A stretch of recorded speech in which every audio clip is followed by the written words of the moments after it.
Hai, perkenalkan nama saya Hendrik Kusubahama, biasa disapa K.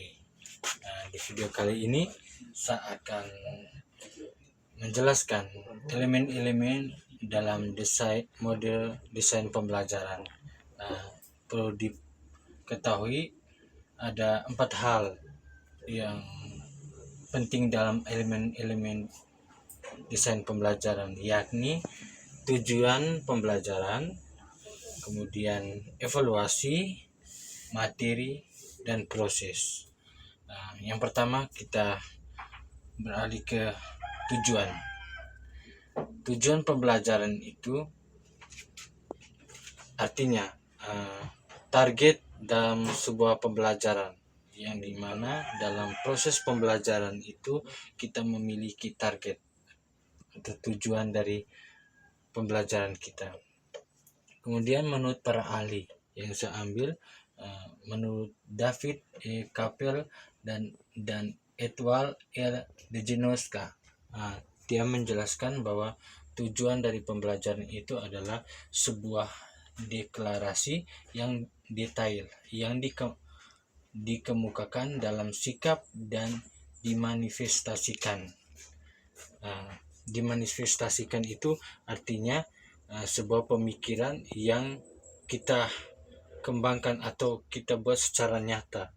Yang awalnya hanya dalam pikiran, namun kemudian kita membuat itu menjadi nyata dalam bentuk tulisan agar bisa dicerna dengan baik dan bisa menjadi hasil yang diinginkan. Kemudian kira-kira sudah kita ketahui tujuan pembelajaran itu atau untuk mencapai target. Kira-kira manfaatnya apa? Menurut Nana Saudi Sukmadinata pada tahun 2002, dia menjelaskan atau menyebutkan manfaat dari tujuan pembelajaran ini ada 4. Yang pertama, memudahkan dalam mengkomunikasikan maksud kegiatan belajar mengajar kepada siswa. Artinya dari tujuan pembelajaran ini manfaatnya untuk memudahkan dalam komunikasi pembelajaran. Kemudian kedua, memudahkan guru memilih dan menyusun bahan ajar. Artinya ketika kita sudah mengetahui tujuan bahan ajar, dapat membantu atau memudahkan guru memilih dan menyusun bahan ajar. Yang ketiga, membantu guru menentukan kegiatan belajar media belajar. Di situ guru sudah mengetahui bahan atau media belajar karena sudah mengetahui tujuan dari proses pembelajaran. Dan yang keempat, memudahkan guru mengadakan penilaian. Dari hasil itu guru dapat mendatangkan nilai dari proses pembelajaran yang sudah guru terapkan. Kemudian kita lanjut beralih ke bagian evaluasi. Bagian evaluasi ini merupakan koreksi atau sebuah perbaikan dari hasil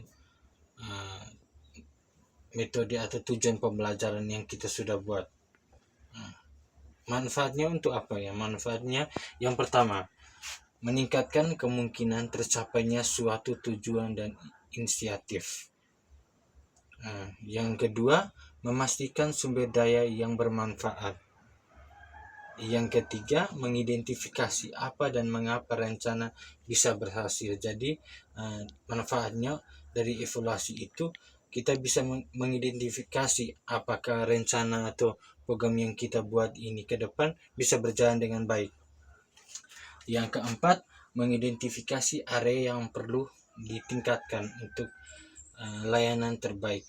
Dari evaluasi itu kita mengetahui part-part mana atau bagian metode pembelajaran yang mana yang harus kita kembangkan atau kita hilangkan dari metode evaluasi tadi. Yang kelima, menilai suatu program sudah tepatkah, maksudnya dari suatu program yang kita sudah tentukan itu apakah sudah tetap apakah sudah baik untuk kita tetapkan di lingkungan sekolah. Yang keenam, menghasilkan keputusan lebih baik. Dari evaluasi kita dapat menghasilkan suatu pemahaman atau keputusan dari suatu pembelajaran yang baik yang kita ambil dari proses evaluasi tadi.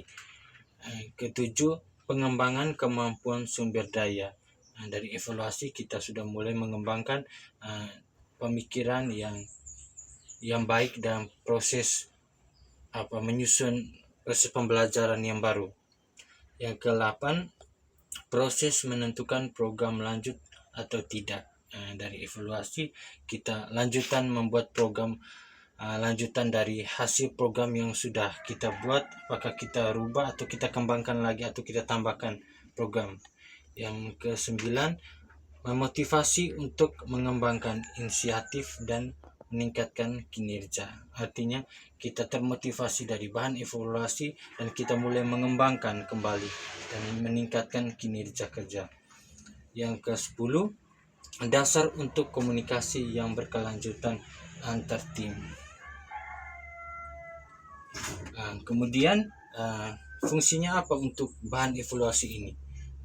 Bahan untuk evaluasi ini fungsinya yang pertama itu mempunyai penyeleksi sumber daya atau metode yang tepat. Jadi dalam kita memberikan metode pembelajaran itu kita menyeleksi mungkin metode ini kurang tepat dalam proses pembelajaran. Kedua, memperbaiki dan meningkatkan. Kita memperbaiki metode pembelajaran dari bahan evaluasi tadi fungsinya. Kemudian yang ketiga, mempertimbangkan penempatan. Jadi metode itu kita mempertimbangkan kembali metode yang kita tetapkan. Keempat, menelaah suatu kelemahan. Kita melihat atau suatu kelemahan dari metode yang kita ajarkan nanti. Kemudian kelima, memberi informasi seberapa jauh kebutuhan dan kesempatan telah dicapai suatu program. Keenam, dapat mengungkapkan suatu tujuan. Artinya dari metode pembelajaran itu kita membuat program atau metode pembelajaran itu dapat kita ungkapkan apa tujuan dari pembelajaran itu. Kemudian memberikan sumbangan kritik atau ide. Jadi dari evaluasi itu kita dapat mendapatkan sumbangan kritik atau ide-ide yang baru untuk kita kembangkan atau kita membuat metode baru. Yang terakhir, memberi sumbangan metode untuk suatu kebijakan. Kurang lebih sama dengan yang ketujuh tadi. Kemudian evaluasi itu memiliki tahapan-tahapan. Tahapan yang pertama itu menentukan topik evaluasi. Dua, merancang kegiatan evaluasi yang mampu menentukan keberhasilan program. Yang ketiga, menetapkan cara atau metode evaluasi. Yang keempat, melaksanakan evaluasi. Yang kelima, menentukan keberhasilan program yang dievaluasi. 6. Menyusun rekomendasi terhadap program berikutnya berdasarkan hasil evaluasi tersebut.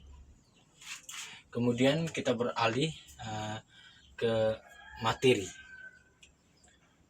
Materi ini disimpulkan bahwa proses atau kegiatan yang terjadi dalam proses pembelajaran itu disebut materi. Materinya adalah di mana guru memberikan pengetahuan kepada murid. Kemudian menurut National Center for Vocation Research LTD ada 3 pengertian materi pembelajaran. Yang pertama, merupakan informasi alat dan teks yang diperlukan guru untuk perencanaan, penelaahan, implementasi pembelajaran. Itu dia menjelaskan bahwa pertama itu materi itu merupakan informasi alat alat dan teks yang diperlukan guru untuk merancang kegiatan pembelajaran. Yang kedua, segala bentuk bahan yang digunakan untuk membantu guru. Jadi perangkat-perangkat yang digunakan dari guru untuk dalam proses pembelajaran. Yang ketiga, keperangkat substansi pembelajaran yang disusun secara sistematis atau disusun secara tahapan-tahapannya. Kemudian dari materi ini memiliki prinsip-prinsip untuk pemilihan materi. Yang pertama itu relevan, artinya kesesuaian materi. Yang kedua konsistensi, artinya keajegaan atau perilaku stabil dan teratur. Kemudian ketiga adequate, artinya kecukupan materi yang diberikan. Kemudian yang terakhir proses. Proses pembelajaran itu memiliki proses perencanaan itu merupakan kegiatan di dalam pembelajaran itu tadi yang dilakukan oleh guru dan muridnya selama pembelajaran. Komponen-komponen proses pembelajaran itu memiliki beberapa bagian. Yang pertama itu interaksi antar guru, siswa, dan sumber belajar. Jadi dalam proses pembelajaran itu kriteria atau komponen atau karakteristiknya itu interaksi antara guru, siswa, dan sumber belajar. Yang kedua pengolahan lingkungan belajar. Yang ketiga rencana pelaksanaan pembelajaran. Yang keempat sarana prasarana pendidikan. Sekian dan terima kasih.